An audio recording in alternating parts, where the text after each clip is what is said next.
السلام علیکم دوستو، کیسے ہو؟ امید ہے کہ آپ تمام حضرات خیریت سے ہوں گے۔ دوستو، حضرت جی مولانا سعد صاحب کا بیان ہے، سبھی حضرات غور فرمائے۔ ختم ہو جائے گا جو اتنی ظلمتوں کا آلہ ہے موبائل۔ آپ سوچیے، آپ اپنی عقل لگائیے اس پر۔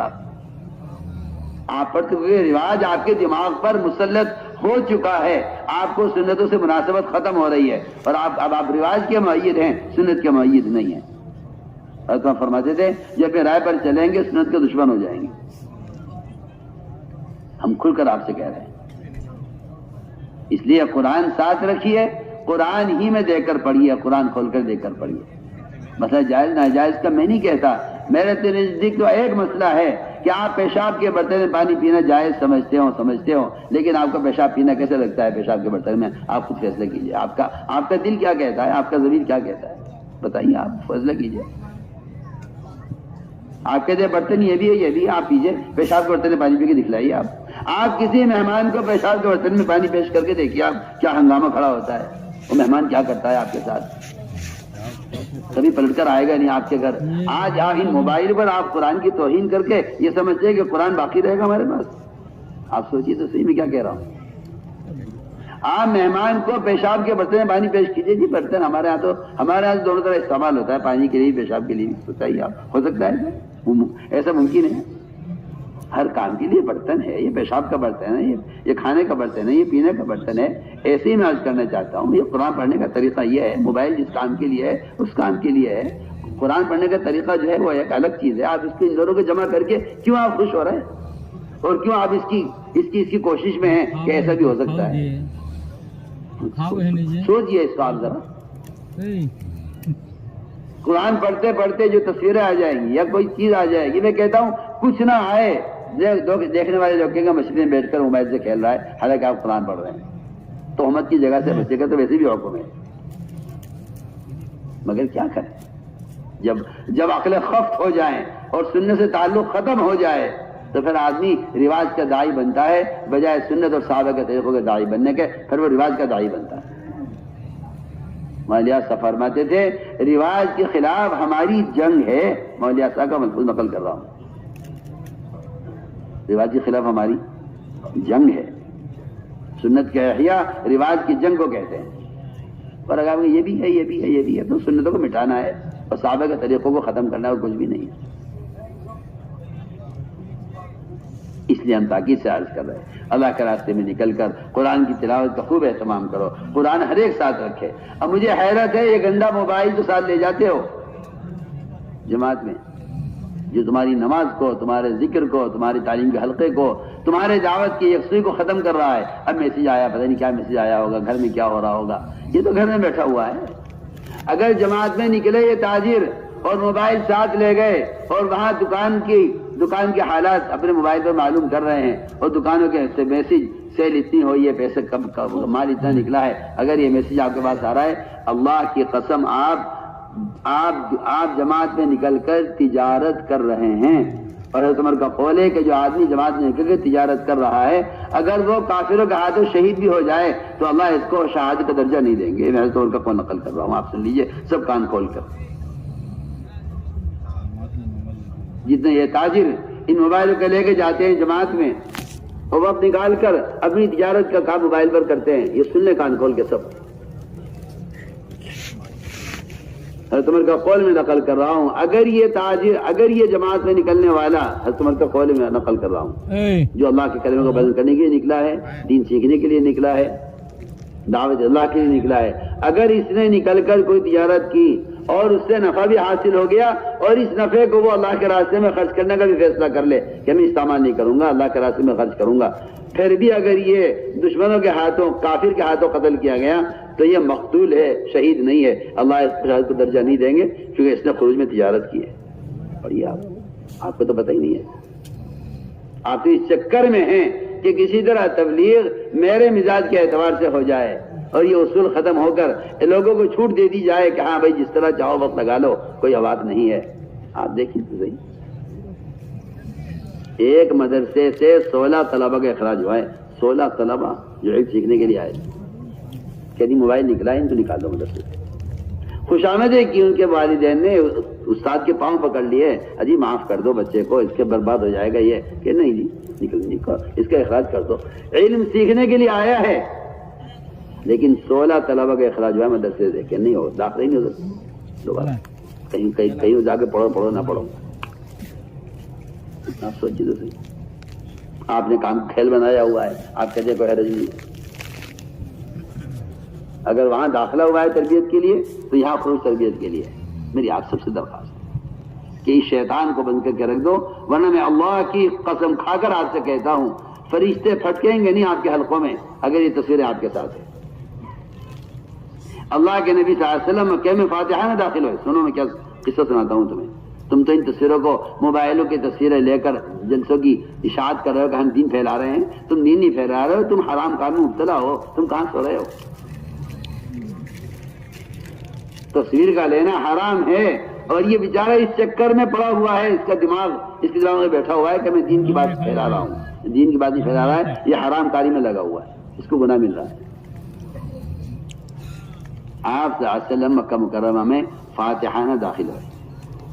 وہ بیت اللہ جہاں آپ داخل ہونے چاہتے تھے، کفار آپ کو اجازت نہیں دیا کرتے تھے بیت اللہ میں داخل ہونے کی. آپ بیت اللہ میں فاتحانہ داخل ہو رہے ہیں، چابی آپ کے ہاتھ میں. سارا مکہ کانپا ہوا ہے آپ سے. آپ نے تالا کھولا بیت اللہ کا، دروازہ کھولا، نظر پڑی بیت اللہ پر، آپ کے اندر تو تصویر بنی ہوئی تھی. آپ نے ٹھہر گیا، فرمایا کہ نہیں میں بیت اللہ میں داخل نہیں ہوں گا. کعبہ اللہ کا گھر، کتنی مدت اور تمناؤں کے بعد آج مکہ فتح ہوا ہے. کہ کیا اس وقت کیا دیکھنا معمولی چیز کو، بڑے بڑے کام کرو. ارے مکہ مکرمہ فتح ہو رہا ہے، بیت اللہ میں فاتحانہ داخل ہو رہے ہیں. کفار نے اندر جو تصویریں بنائی ہوئی تھی، آپ ساتھ سے وہیں ٹھہر گئے، فرمایا میں داخل نہیں ہوں گا. آپ کو تو پرواہ نہیں ہے. آپ کی آنکھوں پر تو جواز کی پٹی باندھ دی گئی ہے کہ یہ بھی جائز ہے، یہ بھی جائز ہے، یہ بھی جائز ہے، کرتے رہو جو چاہو تم.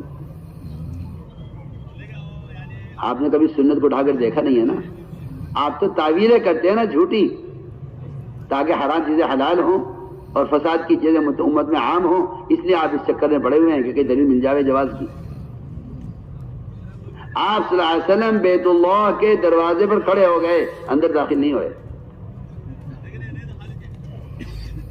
حضرت عمر نے پوچھا کیا بات ہے یا رسول اللہ، کیوں نہیں داخل ہو رہے؟ فرمایا اندر تصویر ہے، میں یہاں داخل نہیں ہو سکتا. اللہ کا گھر بیت اللہ. www.delhimarkazlive.com. ٹھہر جائیے آپ. عمر رضی اللہ عنہ گرم پانی لائے اور اون لائے، اون اور گرم پانی سے فرمایا آپ باہر بیٹھ کے انتظار کیجئے، میں اندر سے صاف کرتا ہوں. اون لیا اور گرم پانی لیا حضرت عمر نے، اور سارے بیت اللہ کی دیواروں سے تصویروں کو صاف کیا. جب سب مٹ گئیں فرمایا آپ تشریف لائیے، تصویریں صاف ہو گئی. آپ جائیے نمرہ کے گھر میں، ان کے گھر میں آپ تصویریں لٹکی دیکھیں گے. فلاں ڈی آئی جی میرے یہاں آئے تھے، میرے ساتھ تصویر کھنچوائی تھی، دیکھو میری عزت اس میں ہے، ڈی آئی جی کے ساتھ میں بیٹھا ہوا ہوں، وزیر اعظم کے ساتھ میرا سفر ہوا تھا، دیکھیے تصویر لٹکی ہوئی ہے.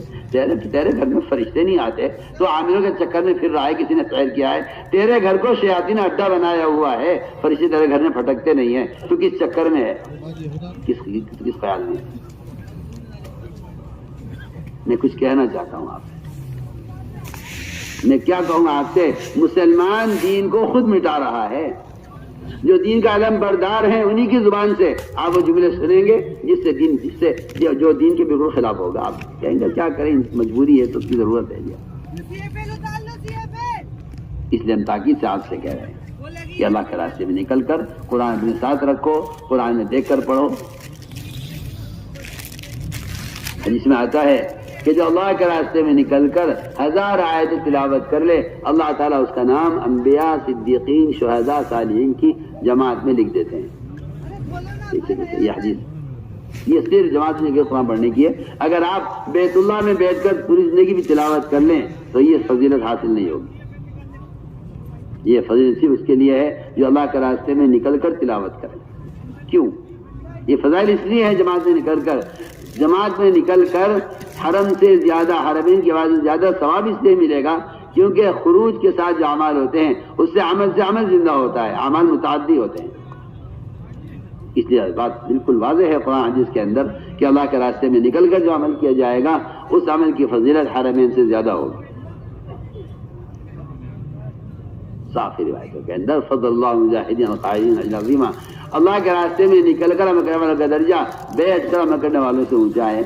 بے شمار حدیثیں اور بے شمار روایتیں آپ کو مل جائیں گی اس متعلق کہ اللہ کے راستے میں نکل کر عمل کی فضیلت حرمین کی عبادت سے افضل ہے. جو صحابہ مدینے میں مرتے تھے وہ تمنا کرتے تھے کاش مدینے میں نہ مرتے.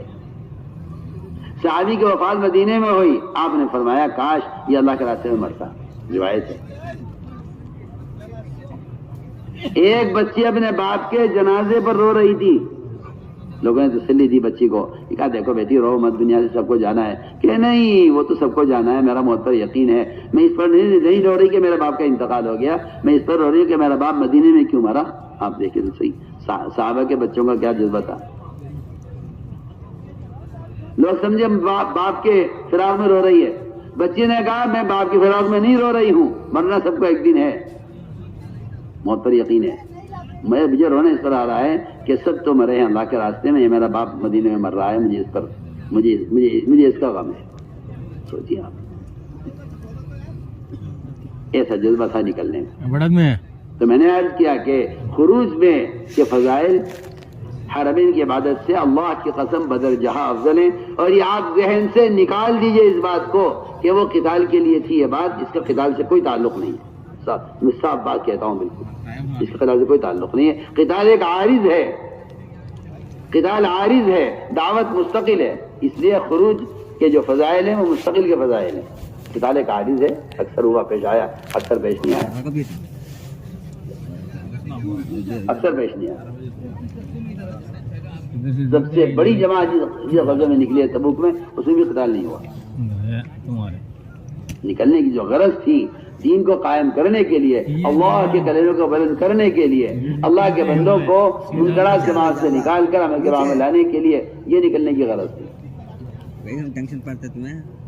اس لیے میں نے عرض کیا کہ اللہ کے راستے میں نکل کر صبح شام کی تسبیحات کا اہتمام کرنا ہے. ایک تو بھی تیسرے کلمے کی سبحان اللہ الحمدللہ لا الہ الا اللہ اللہ اکبر ولا حول ولا قوت الا باللہ العظیم. ایک بھی شریف کے استغفار کی، درود شریف آپ صلی اللہ علیہ وسلم کے احسانات کو یقین کرتے ہوئے اور استغفار اپنے گناہوں پر ندامت کے ساتھ اللہ سے توبہ کرتے ہوئے استغفار کا اہتمام کیا جائے. 12,000 استغفار کرتے تھے ابو رضی اللہ تعالیٰ عنہ. فرماتے تھے یہ 12,000 استغفار میرے گناہوں کے بقدر ہے، جتنے میرے گناہ اتنے میرا استغفار روزانہ. 12,000 استغفار کہتے میرے گناہوں کا قرضہ ہے جو میں استغفار کر رہا ہوں. اس لیے فرمایا استغفار کی کثرت سے مال کی برکت بھی ہے، استغفار کی کثرت میں غصے کا علاج بھی ہے، استغفار کی کثرت میں قرضے کی ادائیگی بھی ہے، استغفار کی کثرت میں غصے کا علاج بھی ہے. یہ سب روایتیں ملتی ہیں. اس لیے اس کا احترام کیا جائے. اگلی بات یہ ہے کہ جو آدمی واقعی ذکر سے، استغفار سے، دعاؤں سے، عبادت سے، نماز سے، تلاوت سے اللہ کے قریب ہو جاتا ہے، پھر اللہ اس کے بندوں کے درمیان کا معاملہ درست کر دیتے ہیں. وہ تو پہلے بندے کا اللہ کا معاملہ بگڑتا ہے، پھر لوگوں کے حقوق پامال ہوتے ہیں. جسے دنیا کی محبت ہوگی وہ دنیا میں وہ چوری بھی کرے گا، غبن بھی کرے گا، سود بھی لے گا، وہ یتیم کی زمین بھی قبضہ آئے گا. دنیا کی محبت ہے نا. جس کے سامنے آخرت ہوگی اس کے لیے دنیا کی حیثیت نہیں ہے، اور جس دنیا کی حیثیت نہیں ہے وہ کیوں غبن کرے گا، کیوں جھوٹ بولے گا، کیوں سودی کاروبار کرے گا. اس سے دنیا سے رغبت ہی نہیں ہے. آخرت کا بھی آخرت سامنے ہے. جس آدمی کو 1000 روپے مل رہے ہوں وہ 100 روپے کیوں لے گا؟ چھوٹی سی بات ہے. جس کو کسی چیز کے 1000 روپے مل رہے ہوں وہ چیز کو 100 روپے کیوں بیچے گا؟ جس کے سامنے آخرت کا ثواب ہے وہ دنیا میں خیانت کیوں کرے گا؟ کیا ضرورت ہے اس کو خیانت کرنے کی؟ سامنے آخرت ہے.